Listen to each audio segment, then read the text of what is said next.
మీ అందరికీ ప్రభు అయిన యేసుక్రీస్తు నామములో దైవజనులుగా హృదయపూర్వకమైన వందనములు తెలియపరుస్తూ ఉన్నాను. ఈ శుక్రవారము ఈ ఉపవాస ప్రార్థనలో పాల్గొన్న మనమందరము ధన్యులము. ధన్యులం. తప్పకుండా ఈ శుక్రవారము ఉపవాసం యొక్క ప్రార్థన ప్రతిఫలమును ముందున్న రోజుల్లో మీరు చూడగలుగుతారు. ఈ సమయంలో చక్కటి పాటలతో, ఆరాధనతో, ప్రార్థనలతో దేవుని సన్నిధిని అనుభవించాము. ఈ సమయంలో మనము వాక్య భాగములోనికి వెళ్ళే ముందు పరిశుద్ధాత్మ దేవుడు మనతో మాట్లాడినట్లు ఒక్క నిమిషము ప్రార్థన చేద్దాం. తల వంచండి. సకల ఆశీర్వాదములకు కారకుడా,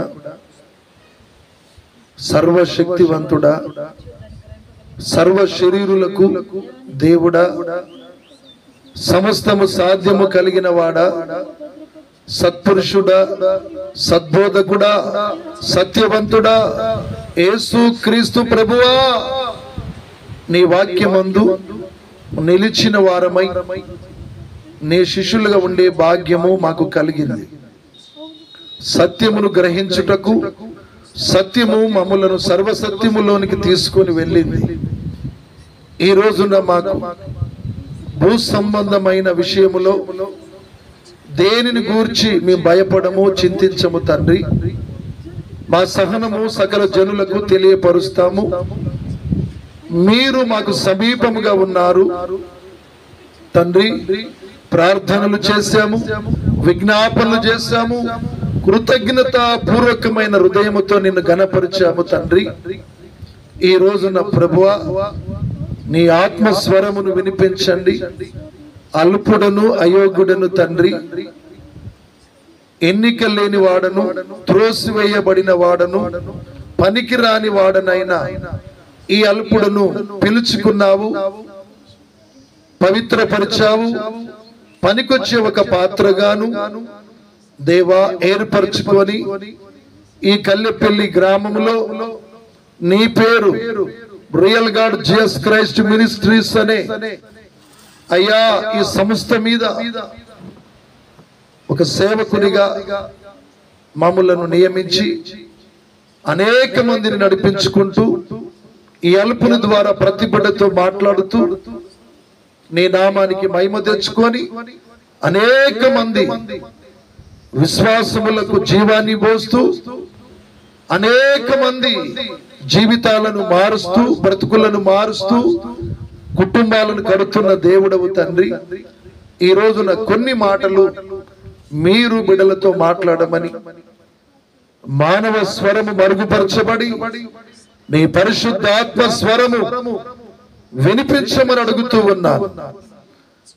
వినగలిగే చెవులతో, గ్రహింపగలిగిన మనసుతో బిడ్డలు వచ్చారు తండ్రి. ఎప్పుడు గుర్తుండిపోయేటట్టుగా నీ నామానికి మహిమ తెచ్చుకో. యేసు నామములో ప్రార్థన చేయించున్నాను తండ్రి. ఆమేన్.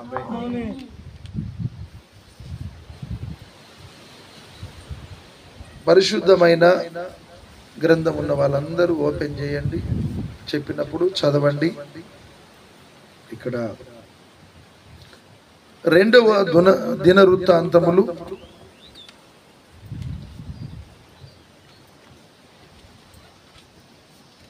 10వ అధ్యాయము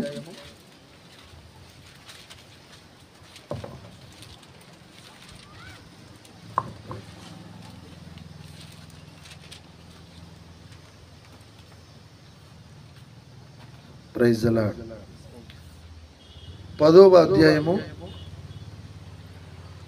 తర్వాత 3వ వచనాన్ని చదువుకుందాం.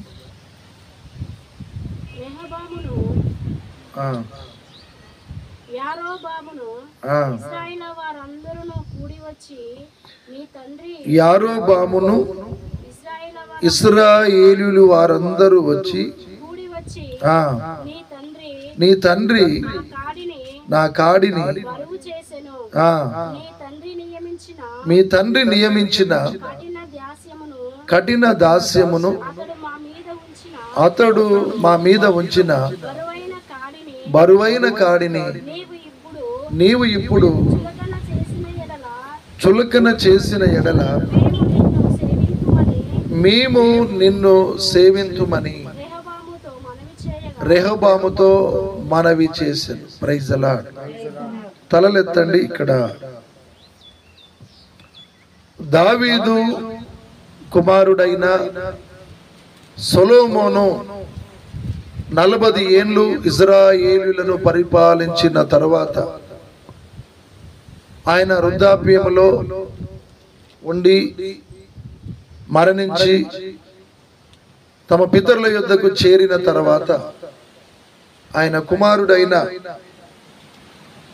ఇక్కడ సొలొమోను కుమారుడైన రెహబామునకు పట్టాభిషేకము వాళ్ళు చేయడానికి ఇజ్రాయేలీయులందరూ కూడా షేకెమునకు వెళ్ళారు.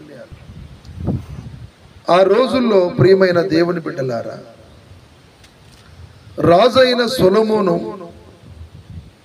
సమక్షము నుండి మరి పారిపోయి ఐగుప్తులో నివాసము చేయుచున్న నేబాతు కుమారుడైన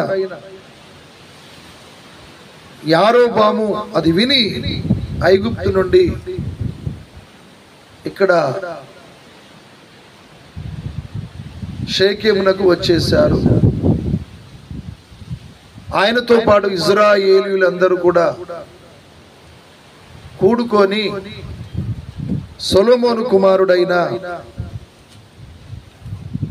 రెహబాము దగ్గరికి వచ్చారు. అయ్యా, మీ తండ్రి అయిన సొలొమోను కాలములో, నా వైపు చూడండి, మా మీద ఒక బరువైన కాడిని మోపాడు, దాన్ని నీవు సులకన చేస్తే మేము నిన్నే సేవిస్తాం, నీవే మాకు రాజు అని ఇజ్రాయేలు పెద్దలందరూ కూడా వచ్చి అడిగారు. అడిగినప్పుడు ఈ రెహబాము విషయంలో మనం జ్ఞాపకం చేసుకుంటే, వాళ్ళ తండ్రి అయిన సొలొమోను బ్రతికి ఉన్నప్పుడే, తండ్రి మరి నీవు చనిపోయిన తర్వాత ఈ ప్రజలను నేను ఎలా పరిపాలించాలి, ఎలా నడిపించాలి, వాళ్ళతో ఎలా మాట్లాడాలి, ఎలా నడుచుకోవాలని ఈ రెహబాము సొలొమోను బ్రతికున్నప్పుడే అడిగాడు. అడిగితే ఇక్కడ 6వ వచనాన్ని చదివాయి. అప్పుడు రాజైన రెహబాము తన తండ్రి అయిన సొలొమోను సజీవై ఉండగా అతని సమక్షమున నిలిచి పెద్దలను పిలిపించి, ఈ జనులకు నేనేమి ప్రత్యుత్తరము ఇవ్వవలయును?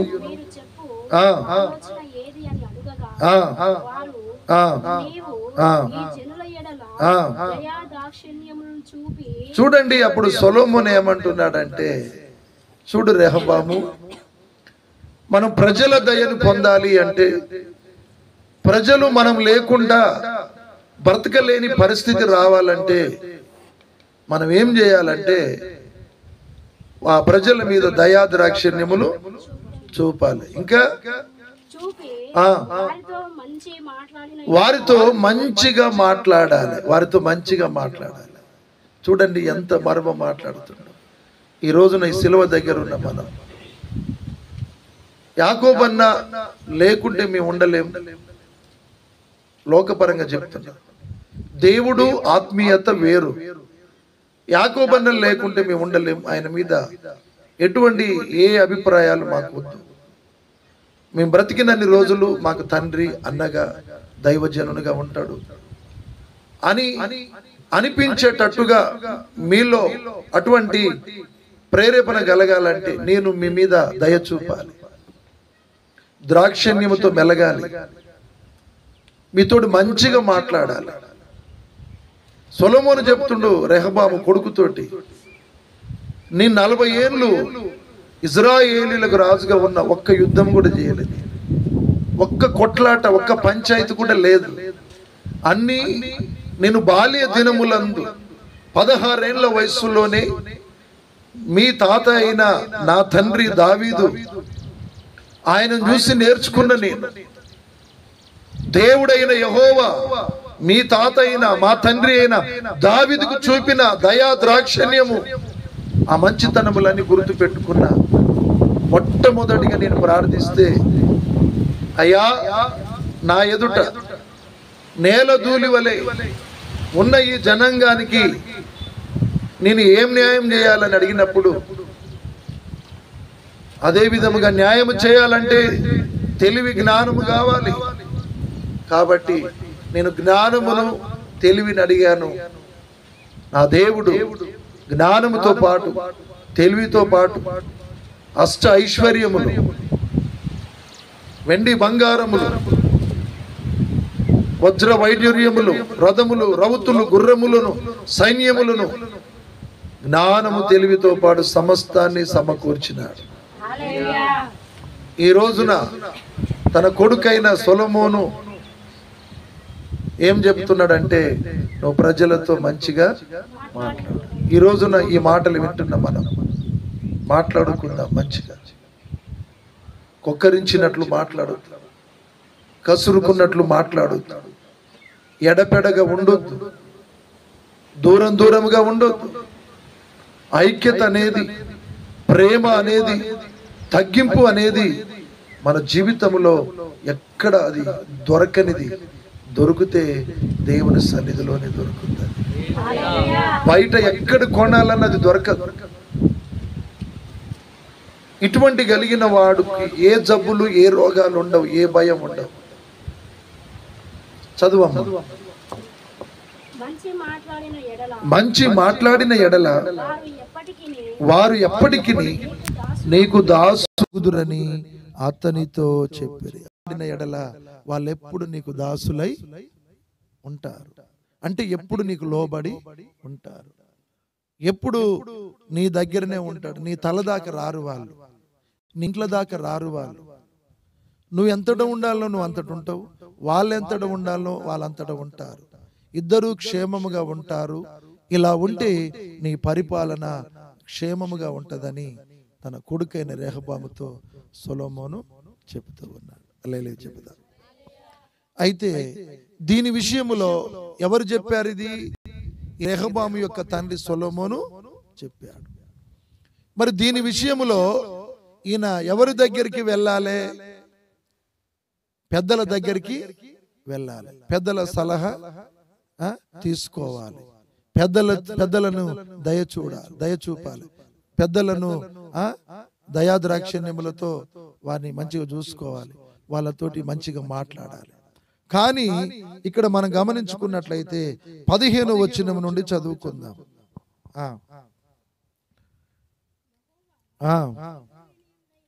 రాజైన 13వ అధ్యాయం 13వ వచనం.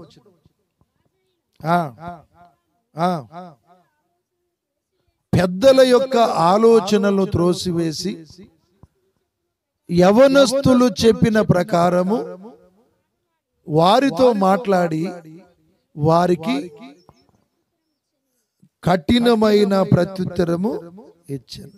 లేండి, చూడండి ప్రియమైన దేవుని బిడ్డలారా, పెద్దల దగ్గరికి వెళ్ళి పెద్దలు చెప్పిన దాని ప్రకారము, వాళ్ళ తండ్రి అయిన సొలొమోను చెప్పిన మాట ప్రకారము ఒక రాజుగా అభిషేకింపబడబోతున్నాడు, ఒక రాజుగా పట్టాభిషేకము చేయబడబోచున్నాడు.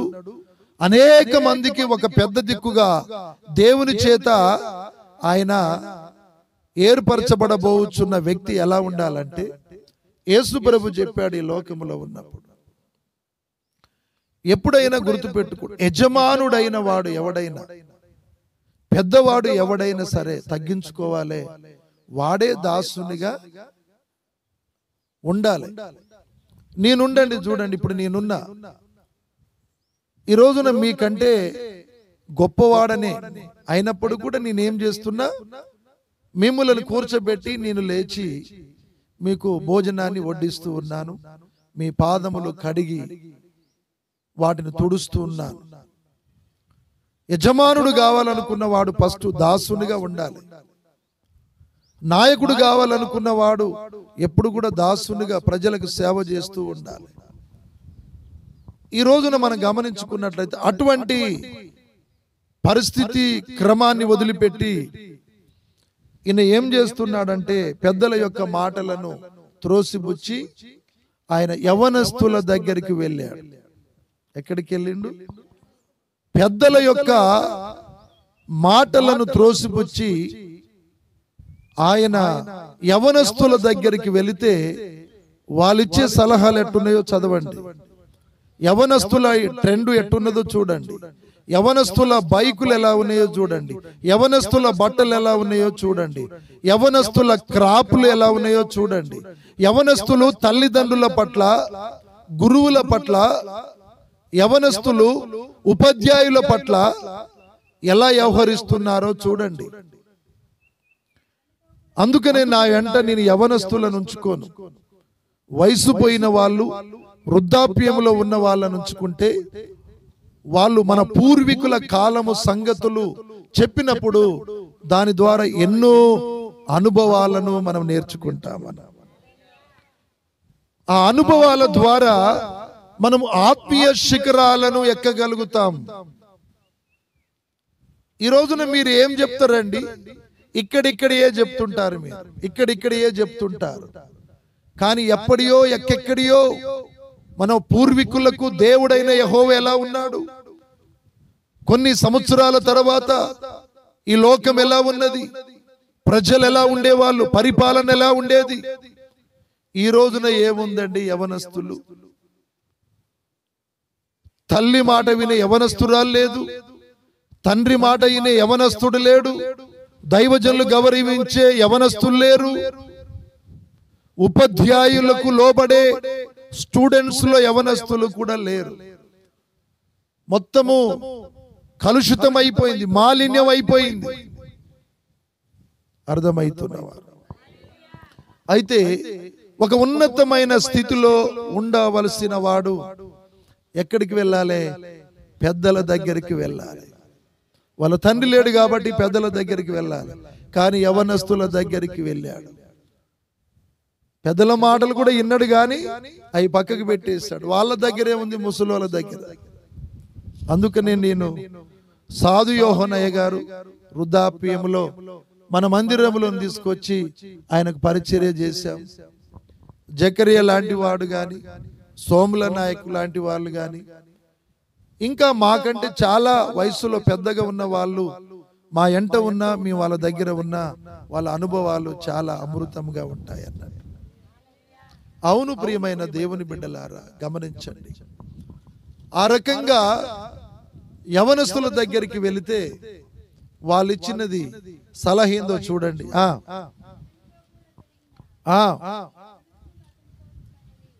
ఇక్కడ రెహబాముతో పెరిగిన యవనస్తులు రెహబాముతో ఇట్లనిరి, నీ తండ్రి మా కాడిని బరువు చేశాను,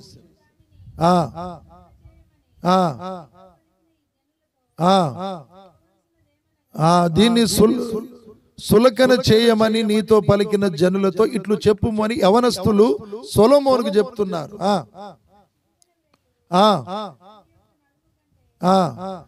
నా చిటికెన వ్రేలు నా తండ్రి యొక్క నడుము కంటే బరువుగా ఉండును, నా తండ్రి బరువైన కాడి నీ మీద మోపెను గాని నేను నీ కాడిని మరింత బరువు చేయుదును. హల్లెలూయా. ఇదే నేర్చింది యవనస్తులు, నేర్పేది ఇదే.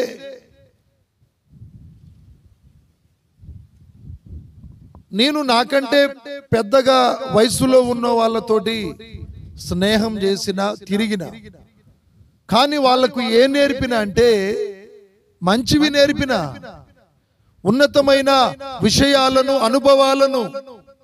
రాజకీయ నాయకుల దగ్గర ఉన్నప్పుడు గాని, పోలీసు ఆఫీసర్ల వెంట తిరిగినప్పుడు గాని, గ్రామ పెద్దల వెంట తిరిగినప్పుడు గాని దేవుడు అందుకనే నన్ను మెచ్చుకున్నాడేమో, అందుకనే ఈ కల్లె పెళ్లికి నన్ను తీసుకొని రాగలిగినాడే. ఎవరికైనా మంచి సలహానే ఇచ్చిన, ఇప్పుడు కూడా మందిరానికి వచ్చే వాళ్లకు కూడా ఎవరు ఒంటరిగా ఉంటే వాళ్లకు పెళ్లి చేసుకోమని చెప్తాను. చదువు వచ్చిన వాళ్ళు ఇంకా బాగా చదువుకోండి అని చెప్తాను. నేను పాట పాడే వాళ్ళు ఇంకా మంచిగా పాడండి అని చెప్తాను. పరిచర్య చేసే వాళ్ళని ఎక్కువగా ఘనపరుస్తూ ఉంటాను. అంటే మనము ఇచ్చే సలహాలు ఎలా ఉండాలో చూడండి. మనతో ఉన్న వాళ్ళకి మనం ఇచ్చే సలహాలు ఎలా ఉండాలి. సొలొమోను కుమారుడైన ఈ రెహబాముతో పాటు పెరిగిన ఆ యవనస్తుల యొక్క సలహాలు చూడండి ఎలా ఉన్నాయో. ఇజ్రాయేలులో పెద్దలు, ప్రజలు, మీ తండ్రి మంచిగానే పరిపాలన చేశాడు కానీ కాస్త కొన్ని విషయాల్లో కొద్దిగా భారంగా అనిపించింది అయ్యా, అవి తొలగించమని అడిగారు. అల్లెలే చెప్తా. నీకంటే ముందుగా వచ్చిన ప్రభుత్వం మంచిగానే పరిపాలన కొనసాగించింది కానీ ఆ రోజున బంక బియ్యం, మీరు కొద్దిగా సన్న బియ్యం ఇవ్వండి, మా కడుపు నింతది అని అనేటట్టుగా ఉండాలి ఎప్పటికైనా. వాళ్ళు అడిగారు, అలాగనే అడిగారు ఇజ్రాయెల్లో పెద్దలు. కానీ ఈయన చూడండి, బంక బియ్యం కాదు, ఆ బియ్యం కూడా లేకుండా తీసేస్తానే రీతిగా ఇదివరకున్న సంక్షేమ పథకాలే కాదు, వాటన్నిటిని కూడా తీసేస్తాను. పోయినసారి 1 లక్ష రూపాయలు ఉండేది గృహలక్ష్మి పథకం కింద, ఈ రోజున 5 లక్షలు. అంటే మనలాంటి పేదవాళ్ళు, ఇల్లు కట్టుకోలేని వాళ్ళు అదే 5 లక్షలతోటి గొప్పగా నూతనమైన గృహాలు నిర్మించుకుంటుంటే నన్ను ప్రార్థనకు పిలిచినప్పుడు నేను ఎంతో సంతోషిస్తూ ఉన్నా, చాలా సంతోషిస్తున్నా. నాకు రాలే గృహము, నాకు రాలే ఇల్లు అంటే నేనే పెట్టుకోలేదులే, నా తప్పేం కాదు, వాళ్ళ తప్పేం కాదు, నిమ్మలం కట్టుకుందాం అనుకున్నా. ఎందుకంటే ఎప్పటికైనా సరే ఇంటికి నేను ప్రాధాన్యత ఇవ్వను, ఒంటికి ఎక్కువ ప్రాధాన్యత ఇస్తా. ఆ ఇంటికంటే ఈ దేహము చాలా విలువ కలిగింది. ఈ దేహముతో దేవుని గణపరచాలని ఆశ. కాబట్టి ప్రియమైన దేవుని బిడ్డలారా, ఇండ్లు కట్టుకుంటుంటే చాలా సంతోషపడండి. అలా సంతోషించాలి. మనం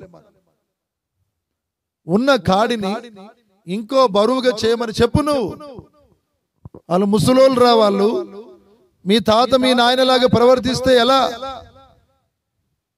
ఇప్పుడు ట్రెండ్ వేరు, అప్పుడు ట్రెండ్ వేరు, ఇప్పుడు ఇంకొక రకంగా ఉండాలి, అది మనకొద్దు అని సలహాలు ఇస్తే రెహబాము తొందరపడిన వాడై కఠినంగా వాళ్ళతో మాట్లాడి ఇంకా కఠినమైన శిక్షలు ఇజ్రాయేలుల మీద వేసినట్లు చూస్తున్నారు. అందుకని యవనస్తులు ఎవరైతే ఉన్నారో, ఈ మాటలు యవనస్తులు ఎవరు వింటున్నారు, యవనస్తులారా మీరు చాలా జాగ్రత్తగా ఉండాలి. మీరు బలవంతులను రాయబడ్డాయి. ఏమని? బలవంతులు అంటే ఆ బలాన్ని దేనికి ఉపయోగిస్తున్నారు? తండ్రికి ఎదురు తిరిగే విషయంలో ఉపయోగిస్తున్నారా? మనుషులను సంతోషపెట్టే విషయంలో మీరు ఉపయోగిస్తున్నారా? ఎదుటి వాళ్లకు నష్టము కలిగించే విషయంలో ఉపయోగిస్తున్నారా? సమూయేలు 2వ గ్రంథము 18వ అధ్యాయము మనం చూసుకున్నట్లయితే దేవుని వాక్యము ఈ రీతిగా రాయబడి ఉన్నది. 5వ వచనమై ఉండొచ్చు, చూడండి.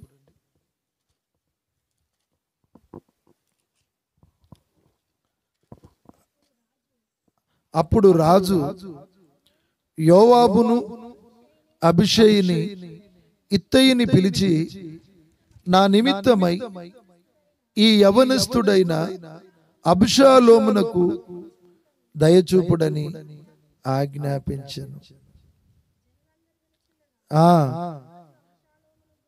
రాజు అబ్షాలోమును గూర్చి అధిపతులందరికీ ఆజ్ఞ ఇచ్చెను.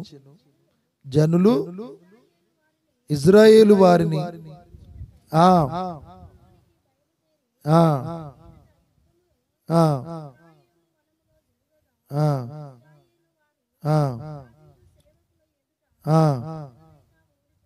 అబ్షాలోము వారు దావీదు సేవకుల ఎదుట నిలవలేదు. దావీదు సేవకులు తర్వాత దావీదు పక్కన ఉన్న యోవాబు గాని, అభిషయ్ గాని, ఇత్తయి గాని వాళ్ళు ఎటువంటి వాళ్ళంటే ప్రియమైన భయము అనేది వాళ్ళ బ్లడ్ లో లేదు. సింహపు గుండె లాంటి వాళ్ళు. సింహము భయపడుతుందా? భయపడదు. అప్పటికైనా ఈ అబ్షాలోము పక్షమున ఉన్న వాళ్ళు అంటారు, దావీదు పక్షాన ఉన్నారు. ఒకప్పుడు దావీదు గురించి పూర్తిగా తెలుసు. దావీదు కుమారుడైన అబ్షాలోమే దావీదుకు ఎదురు తిరుగుతున్నాడు.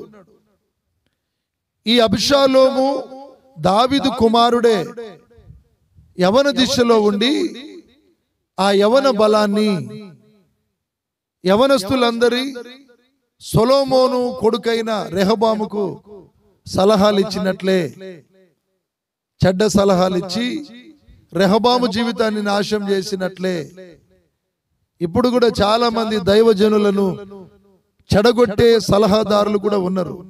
లేరంటారా? సంఘాలు చెడిపోతున్నాయి. తల్లిదండ్రులు చెడగొట్టే కొడుకులు కూడా ఉన్నారు. కానీ దావీదు చెడిపోవడానికి భక్తిహీనుడు కాదు, బాల్య దినముల యందే బలమైన భక్తి చేసిన వాడు ఆయన. బాల్య దినముల యందు బలమైన భక్తి చేసిన వాడు దావీదు. వాళ్ళ తండ్రి యొక్క భక్తిని బట్టి విర్రవీగిన ఈ అబ్షాలోము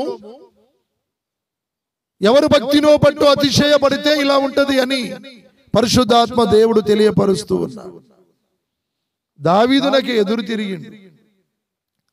కన్న కొడుకు కదా, నా కొడుకు మీద నాకేంది పగ అనుకొని దావీదే తగ్గించుకొని యూదయ అరణ్యములోనికి పారిపోయినప్పుడు అక్కడ ఒక 400 మందిని తీసుకొని వెళ్ళాడు. అక్కడ ఉన్న వాళ్ళకి బర్జిల్లా అనే వ్యక్తి కూడా దావీదు యొక్క రాజరికాన్ని, మంచితనాన్ని, భయభక్తులను బట్టి, దావీదు యొక్క దేవుడైన యెహోవాను బట్టి అతనికి రొట్టెలను, కూరలు, ఆహారమును సరఫరా చేసినట్లు కూడా మనము చూసుకుంటాం. అయితే ఇక్కడ మరి దావీదు పక్షమున ఉన్న వాళ్ళని కూడా అబ్షాలోము తన వైపునకు తీసుకుని పోతే వాళ్ళంటారు, అయ్యా నీ తండ్రి మీదికే నువ్వు యుద్ధానికి వెళ్ళాలని సిద్ధమవుతున్నావు, కానీ మీ నాయన ఎవరో నాకు తెలుసు. ఇప్పుడు పిల్లల్ని కోల్పోయిన ఎలుగుబంటు వలె ఉన్నాడు ఆయన. పిల్లల్ని కోల్పోయిన ఎలుగుబంటు ఇక నిద్రపోదు, రెప్ప ముయ్యదు. ఇవాళ నా కుటుంబం ఏమిటి, నా కొడుకుల పరిస్థితి ఏమిటని భయంకరమైన ఆందోళనలో ప్రార్థన పూర్వకంగా మెలుకోగలిగి ఉన్నాడు. ఆయన మీదకి యుద్ధానికి పోతే ఎవడు మెలగడని చెప్తే అలాగనే వెళ్ళిపోతే దావీదు పక్షమున ఉన్న వాళ్ళు ఎవరు? యోవాబు, అభిషయ్, హిత్తయి వాళ్ళు ఒక్కొక్కరు 1000 మందిని మట్టు పెట్టే సామర్థ్యం కలిగిన వాళ్ళు.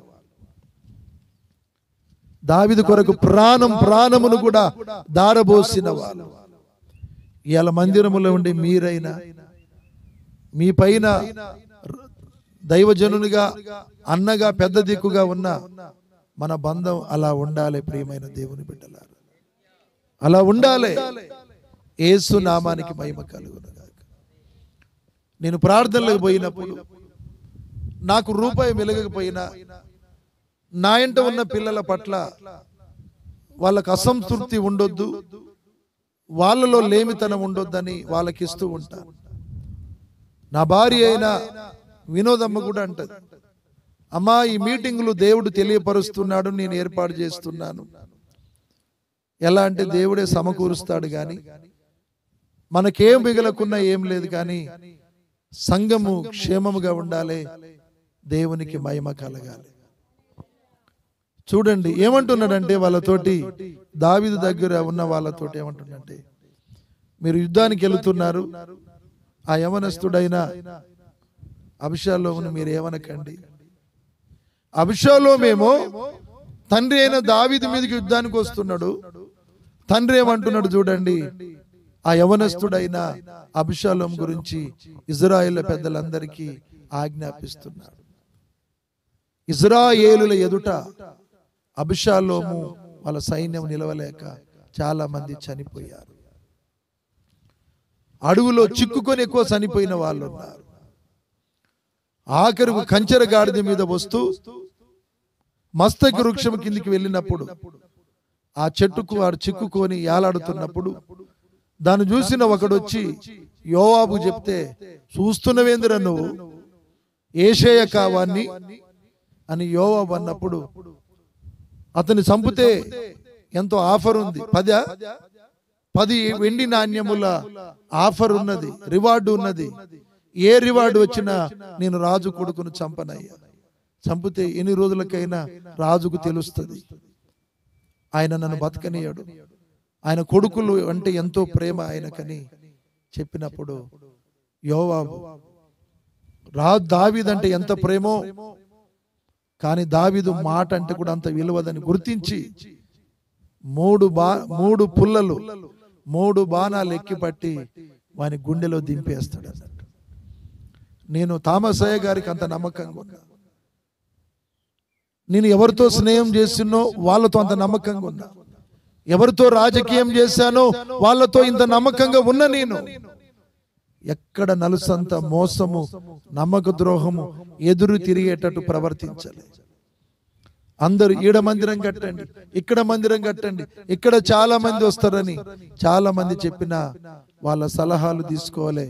పరిశుద్ధాత్మ దేవుని సలహా తీసుకొని 60 కిలోమీటర్లు ఈ కల్లెపల్లి గ్రామానికి వచ్చి మనం ఏర్పడ్డామని అర్థమవుతున్నావా?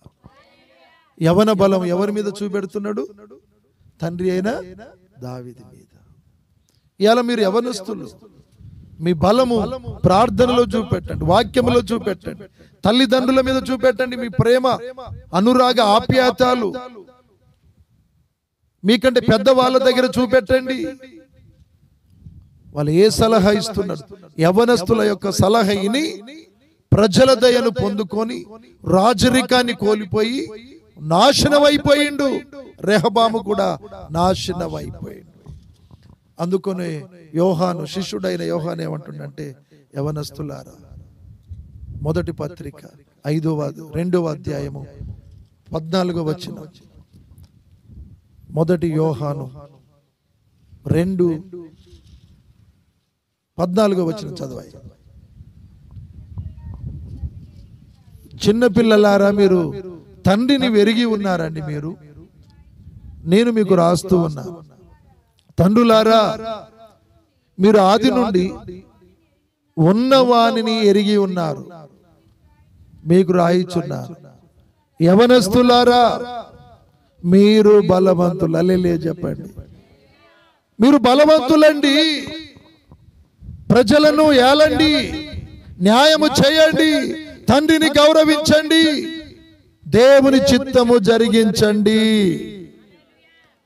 మీరు ఏదైనా చేయగలరు. మీ ముసలోళ్ళమండి, మీరు అన్నట్టే ఒక రకంగా మీ ముసలోళ్ళమే. నెత్తి నడిచిపోయింది, వయసు పోయింది, మీరు ఉరికినట్లు ఉరకలేం, మీరు బరువు మోసినట్లు మొయ్యలేం.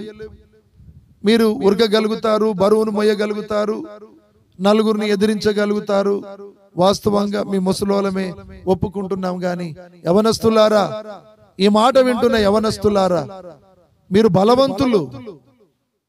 నీ బలము అబ్షాలోము దావీదు మీద చూపించినట్లు మీరు చూపించకండి.